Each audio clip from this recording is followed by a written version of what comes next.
दिवाली के अवसर पर माता जी की आराधना के लिए, लक्ष्मी जी की सब लोग पूजा आदि करते हैं।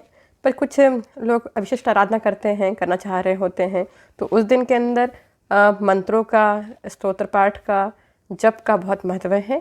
इन 3 दिनों के अंदर या दिवाली की रात्रि को भी माता जी की आराधना आपको करनी हो तो आप इनका कर सकते हैं। कौन कौन से जप हो सकते हैं, स्तोत्र हो सकते हैं, पाठ हो सकते हैं, उनको हम देख लेते हैं। अगर आप वैदिक मंत्रों को पढ़ सकें तो आप श्री सूक्त का पाठ करिए। श्री सूक्त का पाठ, उसके साथ में आप अभिषेक भी कर सकते हैं माता जी का, तो उसका बहुत महत्व है। उसके अलावा आप कनकधारा स्तोत्र, जो आदिगुरु शंकराचार्य जी का रचित है, उनका भी पाठ कर सकते हैं। कहते हैं कि भगवान शंकराचार्य जी ने, आदिगुरु शंकराचार्य जी ने कनकधारा स्तोत्र का पाठ करके महालक्ष्मी जी को प्रसन्न किया था और एक गरीब ब्राह्मणी के घर के अंदर धन की वर्षा कराई थी, धन के आंवले की वर्षा करी थी। उस ब्राह्मणी के पास में देने के लिए कुछ भी नहीं था, भिक्षा मांगने के लिए आते हैं। तब वो केवल एक बोलती है कि मेरे पास में केवल घर में एक आंवला है भिक्षा के लिए देने के लिए, और मेरे पास घर में कुछ भी नहीं है, दुखी होती है। तब आदिगुरु शंकराचार्य जी उस आंवले के फल को भी प्रसन्नता से ग्रहण करते हैं और उस ब्राह्मणी के लिए, है ना, प्रार्थना करते हैं माता महालक्ष्मी जी को, और कनकधारा स्तोत्र की रचना करते हैं। तो कनकधारा स्तोत्र की रचना से और माता जी के पाठ से वहाँ पे स्वर्ण वर्षा हुई थी आंवलों की। तो आप कनकधारा स्तोत्र का भी अभिषेक के समय पाठ कर सकते हैं। अगर अधिक कठिन मंत्र ना बोल पाए तो आप महालक्ष्मी अष्टकम, एक स्तोत्र है, नेट पे, किताबों पे ढूंढेंगे तो आपको मिल जाएगा, तो आप उसका पाठ कर सकते हैं। उसके अलावा एक अष्टलक्ष्मी स्तोत्र होता है जो माता लक्ष्मी जी के 8 स्वरूप, धान्य लक्ष्मी, संतान लक्ष्मी, भोग लक्ष्मी आदि सब के बारे में वर्णन करता है। वो भी पाठ करना शुभ है, चाहे तो आप उसका पाठ कर सकते हैं। और महालक्ष्मी अष्टकम, अष्टलक्ष्मी स्तोत्र के अलावा आप माता जी के मंत्र का जप कर सकते हैं। महालक्ष्मी जी का मंत्र, बीज मंत्र है ह्रीम, तो उसका जप कर सकते हैं।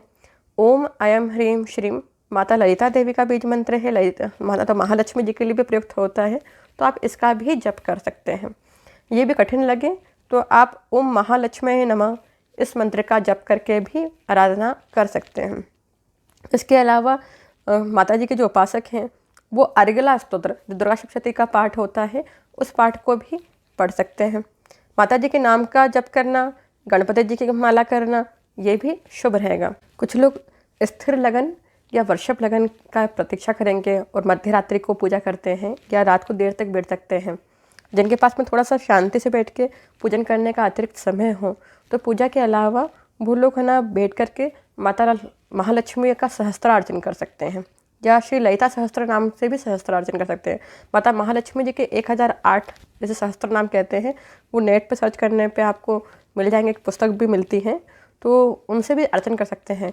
उसके अंदर प्रत्येक नाम बोलते हुए माता जी की कुमकुम से, चावल से या पुष्प से आपको अर्चना करनी है, अर्थात एक एक नाम बोल करके माता जी के ऊपर आपको चढ़ाना है, 1008 नाम बोल करके।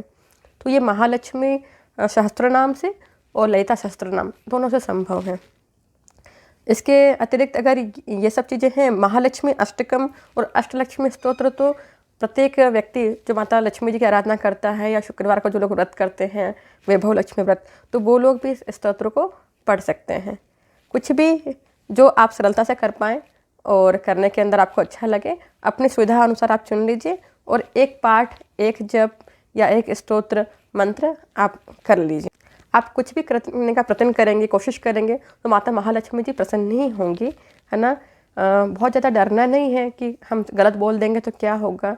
आप जो भी पाठ करें, मंत्र करें, स्तोत्र करें, तो अंत में आप प्रार्थना कर लीजिए, यद अक्षर पद भ्रष्टम मात्राहीना च यद भवेत् तस्य क्षम्यता देवी प्रसिद्ध परमेश्वरी, कि अक्षर भ्रष्ट हो जाए, सही नहीं बोल पाऊँ, पद गलत हो जाए, पद चूक जाऊँ, मात्राएं सही ना बोल पाऊँ, तो भी हे माता महालक्ष्मी जी, हे माता, आप मेरी पूजा को, प्रार्थना को स्वीकार कीजिए। आप संस्कृत में उस मंत्र को ना भी बोल पाएँ तो मन में ये भाव कर लीजिए। इस भाव को करने के पश्चात में आप इसे प्रणाम करेंगे तो आपसे कुछ गलती भी हो गई होगी तो वो क्षमा हो जाएगी, पर आपको करने का प्रयत्न तो करना ही है। जो चाहे आपको सरल लगे वो आप करिए, पर कुछ करिए ज़रूर।